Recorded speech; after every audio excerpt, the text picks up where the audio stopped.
বলেন ঈদে মিলাদুন নবী। জিজ্ঞাসা করা হলো ঈদে মিলাদুন নবী কি করে হয়? বলে 12ই রবিউল আউয়াল নবী জন্মগ্রহণ করেছেন, আবার 12ই রবিউল আউয়াল নবী মৃত্যুবরণ করেছেন। কথাটা বলে কি বলে না বাপ?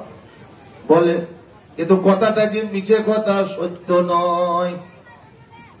আমি আপনি শিক্ষিত সমাজের মানুষ, আমি আপনি সায়েন্সের ছাত্র, ম্যাথামেটিক্সের ছাত্র, আমি আপনি কেন হিসাব লাগাই না? আল্লাহু রাব্বু মুহাম্মাদিন সাল্লাল্লাহু আলাইহি ওয়াসাল্লাম। এটা আমার সর্ব জায়গার কথা ছিল, বললাম। দ্বিতীয় কথা বলবো, একটা ভুলের সংশোধন করব। সেটা হচ্ছে, আপনি আমি যেখানে যাব, যে জায়গায় শুনবো, রেডিওর কান মুচললেও বলবে, টিভির রিমোট টিপলেও বলবে 12ই রবিউল আউয়াল ঈদ মিলাদুন নবী। কথা বলছেন ঠিক বলছি না গো? ও ঠিক বলছি কিনা বলুন বাবু, নাহলে ঘুম লাগছে আমার। ঠিক বলছি তো? বললেন ঈদ মিলাদুন নবী। জিজ্ঞাসা করা হলো ঈদে মিলাদুন নবী কি করে হয়? বলে 12ই রবিউল আউয়াল নবী জন্মগ্রহণ করেছেন, আবার 12ই রবিউল আউয়াল নবী মৃত্যুবরণ করেছেন। কথাটা বলে কি বলে না বাপ? বলে, কিন্তু কথাটা যে মিছে কথা, সত্য নয়। আমি আপনি শিক্ষিত সমাজের মানুষ, আমি আপনি সায়েন্সের ছাত্র, ম্যাথামেটিক্সের ছাত্র, আমি আপনি কেন হিসাব লাগাই না মনকে বিবেককে দিয়ে? রাসূলুল্লাহ সাল্লাল্লাহু আলাইহি ওয়াসাল্লাম, যিনি সারা বিশ্বের সবচেয়ে বড় নবী, যিনার টাইটেল হচ্ছে ইমামুল আম্বিয়া, যিনি আশরাফুল মাখলুকাত, যিনি আফজালুল বাশার, যিনি সাইয়্যিদুল কাউনাইন, যিনি শাফিউল মুজনাবিন, সবচেয়ে বড় সিফাতের সঙ্গে যিনি জড়িয়ে আছেন, সর্বগুণে যিনি গুণিত, সেই বিশ্ব নবী মুহাম্মদুর রাসূলুল্লাহ সাল্লাল্লাহু আলাইহি ওয়াসাল্লাম 12ই রবিউল আউয়াল মৃত্যুবরণ করেছে, এর মধ্যে কোনো সন্দেহ নয়।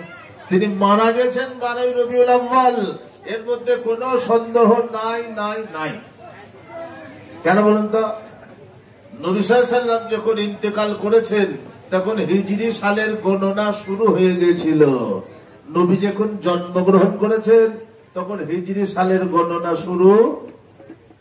কি লোকেরা বলছে না বাবু? হয় নাই।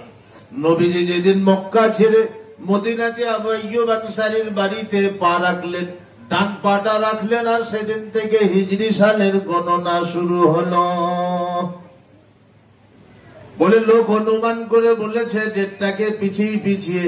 আমি আপনি তাহলে ইয়াকিন করাই, বিশ্ববিখ্যাত ঐতিহাসিক মুআররিখ আবু ইসহাক রাহমাতুল্লাহ আলাইহি, বর্তমানে যিনি কাবা শরীফের ইমাম আছেন, তার দাদুর আব্বা, এবং তারপরে পরে যত বুজুর্গানে দিন ছিলেন, বড় বড় মুহাদ্দিস, আব্দুল্লাহ ইবনে মুবারক, সুফিয়ান ইবনে ওয়াইনা, সুফিয়ান ইবনে সাফওয়ান, সর্বোপরি হানাফি মাসলাকের ইমাম নুমান ইবনে সাবিত, ইমাম আবু হানিফা রাহমাতুল্লাহ আলাইহি, তিনারা লিখেছেন রাসূল সাল্লাল্লাহু আলাইহি ওয়াসাল্লাম 9ই রবিউল আউয়াল জন্মগ্রহণ করেছেন, 12ই রবিউল আউয়াল ইন্তেকাল করেছেন। এবার শুনুন কথা, আমার আপনার যুক্তিতে হিসাবে মেলাবো। কিভাবে মেলাবো? এই কথা ঠিক, নবী সোমবার জন্মগ্রহণ করেছেন, সোমবারে ইন্তেকাল করেছেন, কোনো দ্বিমত নাই। বৎসরে 52টা সপ্তাহ, মানে 52টা সোমবার। নবীর জন্ম থেকে নিয়ে 63 বছর বেঁচেছিলেন, 62 বছর 5 মাস 14 দিন পৃথিবীতে বেঁচেছিলেন। এই 62 বছর 5 মাস 14 দিনকে হিসাব লাগান, দেখুন 9ই রবিউল আউয়াল হবে 3 দিন আগে হয়ে যাবে। বাকি যেদিনেই জন্ম হোক, যেদিনেই মৃত্যু হোক, আমাদের জন্য সেটা রহমত। তিনি এসেছিলেন আমাদের জন্য বড় রহমত, কিন্তু আমরা করতে পাবো না কিছু। ওই জন্য আগে থেকে শুরু করি, তবে শেষ পর্যন্ত পৌঁছাবো। বিশ্ব নবী তার মুখ মিশ্রিত বাণীতে মুসলিম শরীফে লিখে দিয়ে গেছেন, ক্বালা রাসূলুল্লাহ সাল্লাল্লাহু আলাইহি ওয়াসাল্লাম, লা ইয়াহিল্লু লিউম্মতি আমওয়ালিদি ওয়ালা আমওয়াহু। আমি আমার উম্মতের জন্য হালাল করি নাই, জায়েজ করি নাই, আমার উম্মত কারো জন্ম দিবস এবং মৃত্যু দিবস পালন করবে। কথা বুঝে এলো? আমার কথা শুনতে পেয়েছেন বা? যদি কিছু বলার থেকে বুঝলেন, কিন্তু আমি চলে গেলে আবার যদি বলতে আসতে বলেন 1 গাদা টাকা নেবো, গাড়ির তেলের দাম মেলা, যা বলার এখনই বুঝলেন। আলেম উলামারা আছেন, তিনারাও বুঝিয়ে দেবেন, আমিও বুঝিয়ে দেবো, বুঝলেন। মুসলিম শরীফের সহিহ হাদিসে লিখিত আছে, নবী বলেছেন, আমি আমার উম্মতের জন্য বৈধ করি নাই, বিবেচ্য করি নাই, জায়েজ করি নাই, হালাল করি নাই যে আমার উম্মত সে জন্ম এবং মৃত্যু দিন কারো পালন করবে, কারো ইউনিভার্সারি পালন করবে, বিবাহ বার্ষিকী পালন করবে। এটা আমি আমার উম্মতের জন্য জায়েজ করি নাই। আমার উম্মত যেন এই অহেতু ফাহেশ কাজগুলো না করে। কথা বুঝে নেবা? তবে যদি নবী বলেন আমার জন্ম মৃত্যু পালন করো না, আমি যদি বলি না তুমি বললেও শুনবো না, তাহলে নবী মানা হলো না, নবীর ওপর কি হলো গো? বিদ্রুপ করা হলো। জন্ম মৃত্যু দিন পালন করা যাবে না। কাল কলকাতা থেকে আসছে, সারা রাস্তায় মিষ্টির ছড়াছড়ি। যদি মিষ্টি আমি নিতাম আমার গাড়ির ডিক্কি ভরিয়ে যেত। কথা বুঝলেন? মিষ্টিতে ছড়াছড়ি চলে আসছে, সব হই করে পতাকা নিয়ে মোটর বাইক চালাইছে, হেলমেট লাগাইনি। পুলিশ কিছু বলছে না, বাবু আজকে মিলাদুন নই, বাবু আজ যা করবি করিলেন, তুই কালকে বেরিস, তারপরে তোকে দেখছি আমি তোর চালান কেমন ভরি। কথা বুঝলেন? আর যদি বাবু পতাকা নিয়ে ধরিয়ে ফেলে, কলকাতা পুলিশে ধরি বলে ট্রাফিক সার্জন যদি ধরে, তুমি বিনা হেলমেটে চলছে কেন? ভারতীয় সংবিধানের এত নম্বর বিধি মোটর ভেহিকলস তুমি ভঙ্গ করছো, চালাও, 500 টাকা ফাইন ভরো। বলে লা ইলাহা ইল্লাল্লাহ মুহাম্মাদুর রাসূলুল্লাহ, দেখতে পেয়েছেন আমার পতাকা? যদি আবার সে ট্রাফিক সার্জন প্রশ্ন করে, তুমি লা ইলাহা ইল্লাল্লাহ মুহাম্মাদুর রাসূলুল্লাহর মধ্যে কটা সেন্টেন্স আছে বলো তো, দেখো সে চুল গোবে বলে তাকে চালান ভর। আপনি মনে রাখবেন, দেশীয় সংবিধানে কানুন ধর্মীয় কানুনকে কখনো অবজ্ঞিত করে নাই। ধর্মীয় কানুন দেশীয় সংবিধানে কানুনকে আপনাকে মেনে চলতে বলেছে আমার আপনার নবী। এই জন্যই তো বিশ্বের সেরা নবী। কথা বুঝে নেবা? সেই জন্য আপনি যা করবেন এটাকে আপনি আবল তাবল মনে করবেন। আজকে আমাদের পরব আছে, যা ইচ্ছা তাই করবো, তোরা কিছু পারিস না করলি, তবে এটা ধর্ম নয়।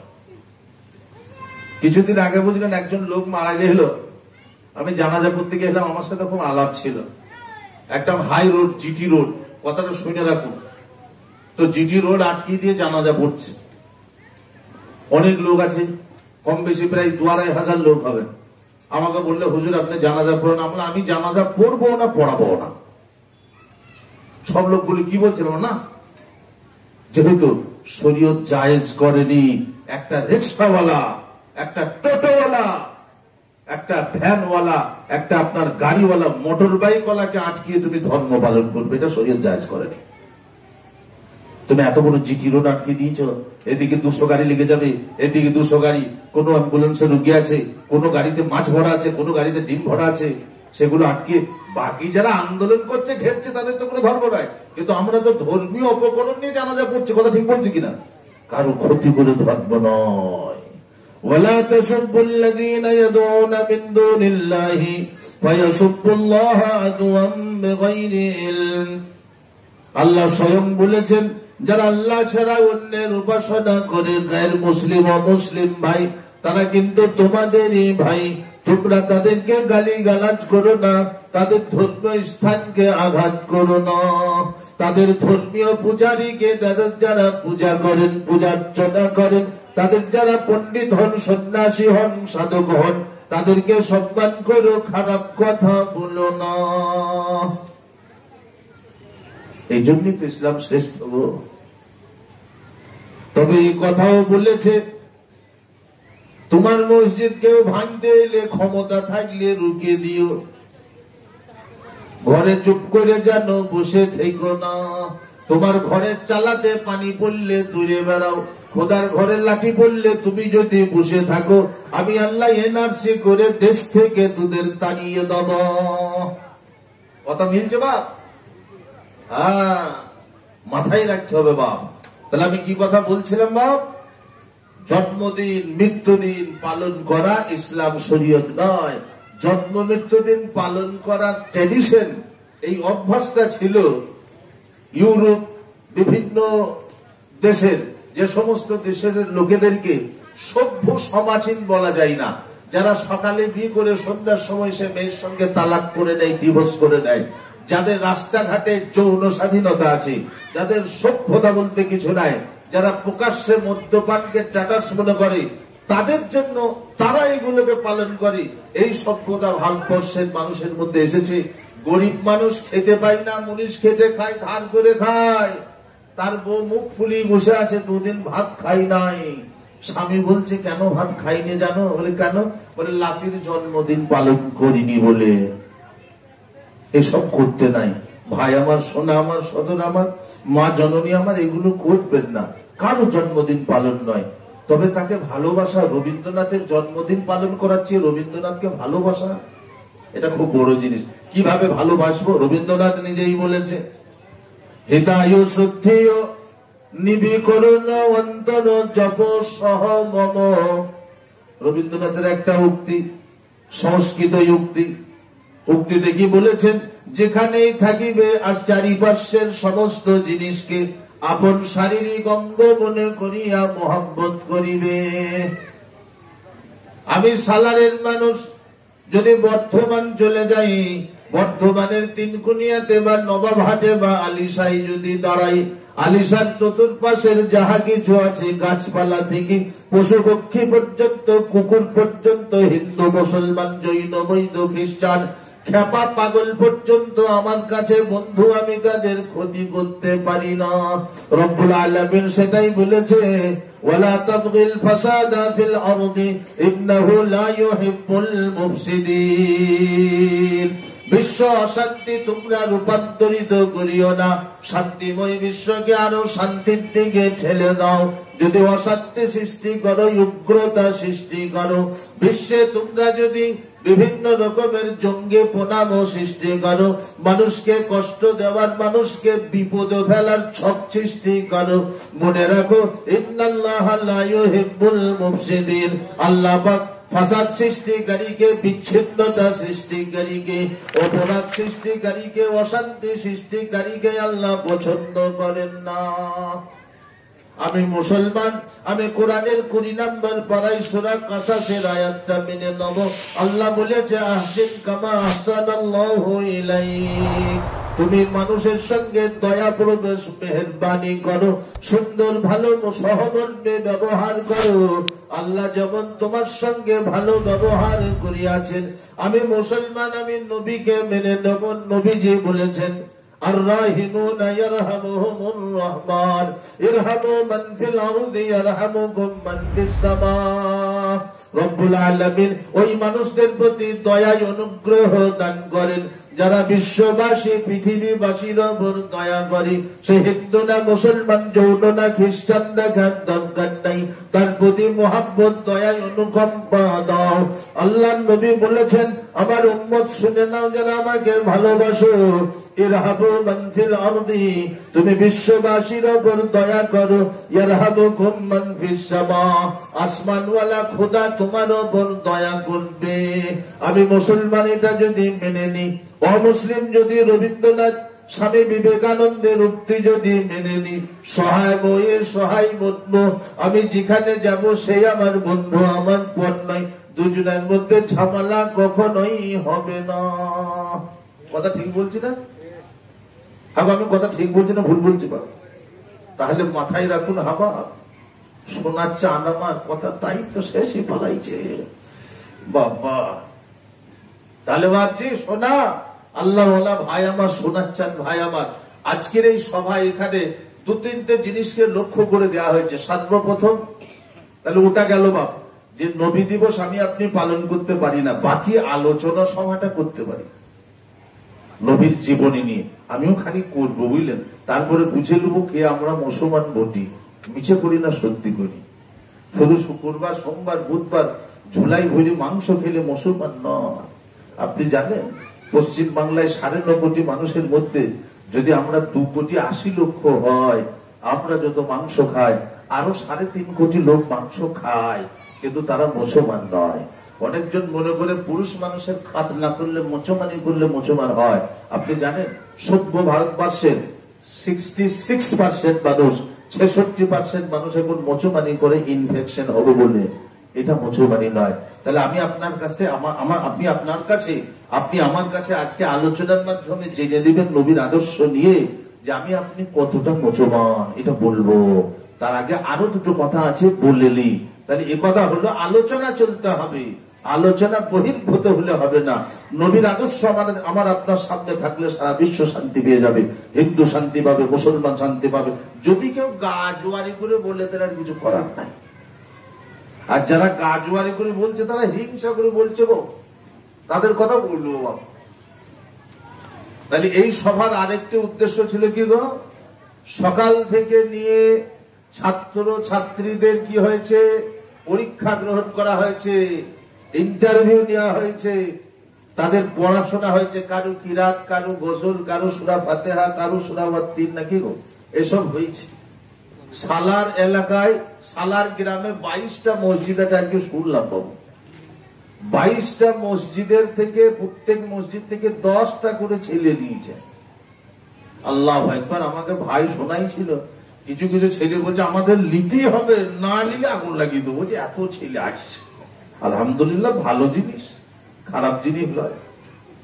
তাহলে 22টা মসজিদ থেকে 10 জন করে ছেলে এই মক্তবের এই প্রতিযোগিতায় অংশগ্রহণ করতে পেরেছে। আলহামদুলিল্লাহ, এটা হওয়াটা ভালো। কেন জানেন তো, আমার আপনার ছেলেরা জানতে পারবে আল্লাহকে, নবীকে কিভাবে মানতে হবে। কথা বুঝলেন? যদি এগুলো না ট্রেনিং করে, না জানে, তাহলে কি মনে করে বলুন তো? ওই আমাদের কাছে শুনতে হুজুর হলো বলো, বলে মুহররম মাসে চাঁদ উঠে গেছে আর বালিশ মাথায় দিয়ে শোয়া যাবে, এই বাড়ি ঝামেলা করবো। হুজুর মুহররম মাসে চাঁদ উঠে গেছে আর তাতে খেলা করা যাবে। হুজুর মুহররম মাসে চাঁদ উঠে গেছে আর নাকে পুটা ফেলা যাবে, ভারী সমস্যা ওটা বাবু। তাহলে এই ছেলেগুলো জেনে নেবে, এগুলো প্রয়োজন, জানা দরকার। আজকে আমি থেকে আপনি যারা বয়স্ক মানুষ বসে আছি, বাপ রাগ করেন না। রাগ করলে বাবা 30 মিনিটের রাগ, পালিয়ে যাবো, রাগ ভিতরেই থেকে যাবে, কষ্ট হবে। আমি সত্য কথা, হক কথা বলছি। দেখুন, আমি থেকে আপনি যারা নিজেকে মুসলমান বলে দাবি করে বসে আছে, বলুন 100 জনকে যদি এই মৌলানা সাহেব, ইমাম সাহেব যিনি আছেন, দোয়া পড়ার ইমাম সাহেব, যদি উঠে দাঁড়িয়ে জিজ্ঞেস করে যে বলো তো কলিমদ্দি আত্তাহিয়াতুটা, সে ঘাড়া তুলবে না। বলে কি হয়েছে, কন্ডোলাইসিস হয়েছে, আমি ঘাড় তুলতে পারছি না। কথা ঠিক বলছি না তো? 100 জনের মধ্যে 70 জনের দোয়া কুনুত জানে না।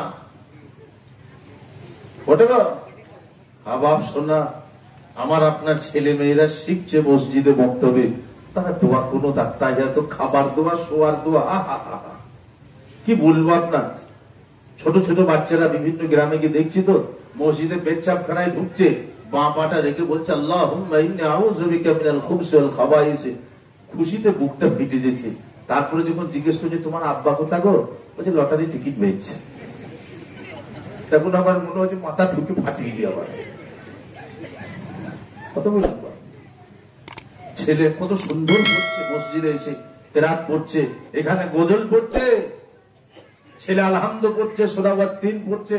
বুকে গর্বে বুকটা ফেটে যেছে যে এই সালারের আমাদের এলাকার বাচ্চা বাচ্চা ছেলেরা কত সুন্দর শিখেছে। একটা দুটো ছেলে গজল বলছে তো মন কেড়ে নিচ্ছে, বুঝলেন, গজলে মন পাগল হয়ে গেল। তাকে আবার শুনি করে আব্বা কোথা, ওই যে মনে হয় কলেজ মাঠের ওইখানে ধারে যা খেয়েছে। আবার ছেলেরাই শুধু শিখবে, বাপরা শিখবে না। হ্যাঁ, উৎসাহটা ভালো, প্রয়াসটা ভালো। সামনে ভবিষ্যৎ জেনারেশন, ফিউচার জেনারেশন, তারা শুদ্ধিকরণ করতে করতে যাচ্ছে। তাদেরকে দেখে অন্তত পক্ষে বাপরা শিখি। আমার ছেলে আমার ঘরে বসে কোরআন যেমন পড়ছে, আলিফ লাম মিম যালিকাল কিতাবু লা রাইবা ফীহি হুদাল লিল মুত্তাকিন আল্লাযীনা ইউমিনুনা বিল গায়বি ওয়া ইউকিমুনাস সালাহ ওয়া মিম্মা রাযাকনাহুম ইউনফিকুন।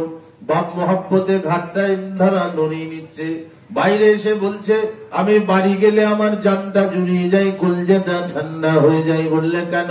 বলে আমার ছেলে কোরআন পড়লে আমার সারা শরীর যেন শীতল হয়ে যায়। এটা ভালো, কিন্তু দ্বিতীয় দিকটা বাপ, আমার ছেলে কোরআন পড়ছে, আমি কেন কোরআনওয়ালা হতে পারছি না বা পারব না? কোরআনী মোহাব্বত অন্তরে ঢুকে গেলে সে কোরআন ছাড়া বাঁচবে না। কোরআনী মহব্বত হৃদয়ে ঢোকান, আল্লাহ বহুত বড় বানিয়ে দেবে।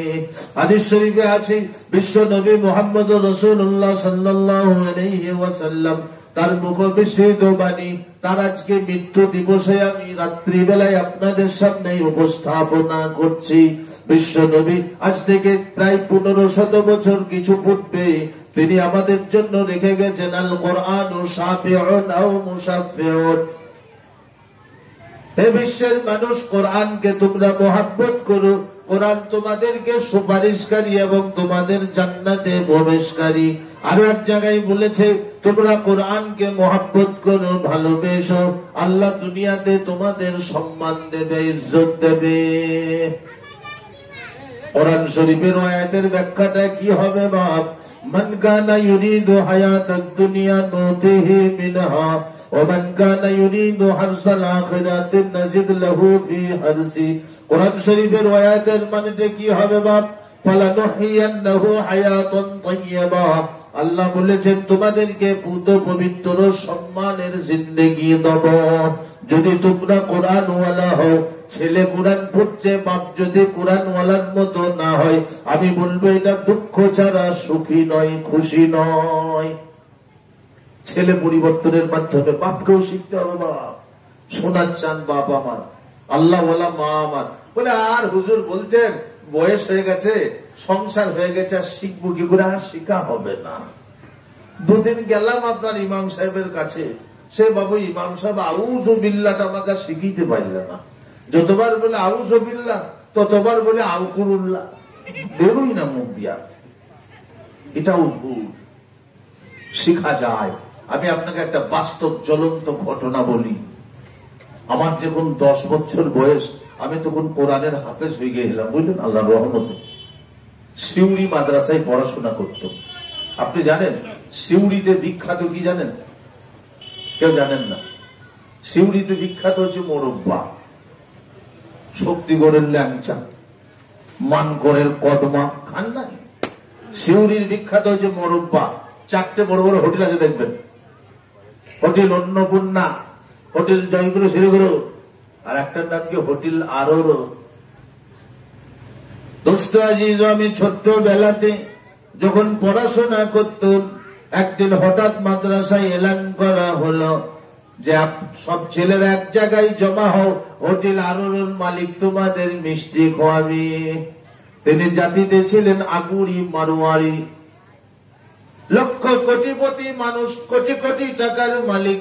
আমরা সবাই লাইন দিলাম, ছোট ছেলে 2টো করে মিষ্টি পেলাম, খুশি করে খেয়ে নিলাম। মাদ্রাসার প্রধান শিক্ষক, মাদ্রাসার হেডমাস্টার, মাদ্রাসার হেড মাওলানা বলছে মিষ্টিটা কোন খুশিতে খোয়ালাম শুনে নাও। হোটেল আরোর মালিক 74 বছর বয়স, গত রাত্রিতে 3টের সময় কোরআনের মহব্বতে ঈমান গ্রহণ করেছে। বলুন সুবহানাল্লাহ। পরে জানতে পারা গেল প্রত্যেক দিন রাত্রি বেলায় যখন রাত 11টায় দোকান বন্ধ করে চাবিটা লাগিয়ে একটা স্কুটার মোটরসাইকেলে করে যেতেন মাদ্রাসার দোতলার নিচে দিয়ে, রাস্তা শহরের মাঝেতে, মাদ্রাসা অনেক বড় এরিয়া। প্রতিদিন যখন যেতেন ছেলেরা কোরআন পড়ত, তিনি গলিতে দাঁড়িয়ে দাঁড়িয়ে লুকিয়ে লুকিয়ে শুনতেন। এত ভালোবাসত, এত ভালো লাগতো। কোরআনের আওয়াজ এত মনোমুগ্ধকর, এত মিঠা, এত মনোমুগ্ধকর, এত প্রেম, এত নরম। তাই সমস্ত লোকেরা বলা বলি করত যে তোমরা আবু বকরের কোরআন তেলাওয়াত শোনো না, নবীর কোরআন তেলাওয়াত শোনো না। যদি কারো হৃদয়ে কোরআন ঢুকে যায়, সেই ঈমান ছাড়া, কোরআনের মহব্বত ছাড়া থাকতে পারবে না।